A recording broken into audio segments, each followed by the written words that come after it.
back, you're watching Overdrive. Now, to those of us who are not very closely associated with the two-wheeler market, we may think that the Indian scooter market is on a decline. But contrary to popular opinion, scooters are alive and kicking. Now, Honda brought in the Activa almost a decade ago and rejuvenated this market.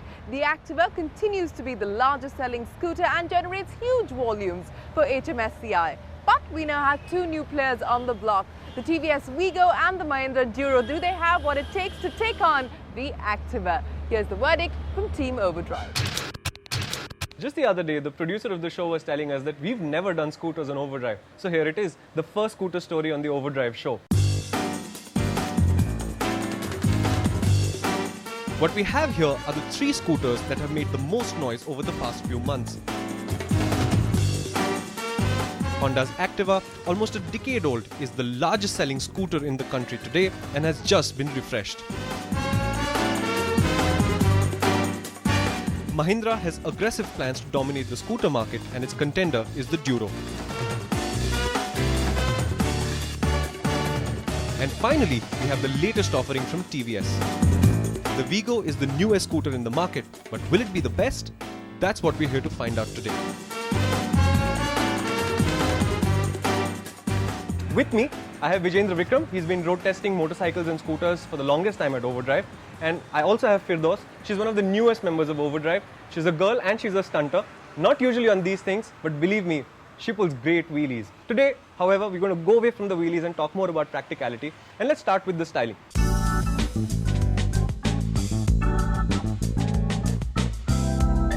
Now, it may be the oldest scooter here, but the Activa still looks fresh and relevant. It has a well-judged design to accommodate most body frames, but the styling will appeal more to men. The Duro is Mahindra's second scooter. It gets the styling package from the Kinetic Nova, which is slightly mature in character and familiar in feel. Unlike the others, TVS had the advantage of beginning with a clear slate and clear benchmarks. And they have produced a modern and attractive design. More importantly, it's the first truly unisex design to come out of Hosur in years. Firdaus, you were just telling me about how people look at the scooter. Why do they look at the scooter? Is it because it's unfamiliar or is it because it's good looking? The Vigo definitely looks good. It's got a very good contemporary styling. Besides, it's a welcome change from TVS, who's been designing vehicles until now only, like women-centric vehicles with very girly designs. Yes. So the styling of the Vigo is pretty contemporary. It can suit a female, alright? At the same time, it can suit a guy as well. Among the three, the Activa is definitely a good-looking scooter, but it's the Vigo that's catching the maximum eye. Some of it is the unfamiliar shape, some of it is actually the fact that it looks contemporary and new, and TVS have put a lot of effort into making it look good.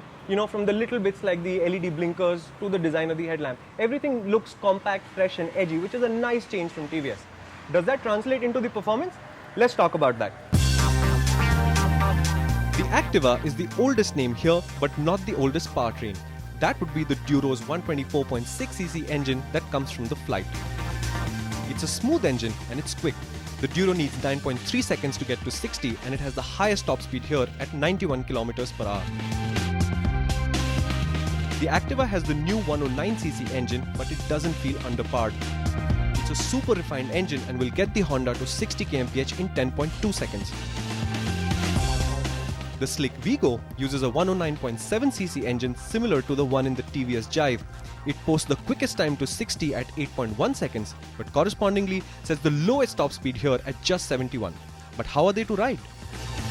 As soon as the road gets bad, the Duro rider is the first guy to have to roll off the throttle because the Duro's ride quality is simply not good as the other two.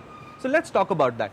The Duro, as I said, is not the best here. Is the Vigo the better scooter or is the Activa the better scooter here? I prefer to ride a little faster on the roads. So the Vigo might not be to my taste because it's a little soft, and so the rear tends to wallow, and the ride becomes a little bumpy as you try going fast. Activa, on the other hand, it's slightly stiffer, so it feels much better and much more planted when you're going fast. Yeah, I agree to it that it doesn't take bad roads as well as the Vigo, but then with my kind of riding style, the Activa surely suits my style. What we're saying here is that in city traffic, for the average commuter who's going relatively slowly, the Vigo is the best ride quality package here.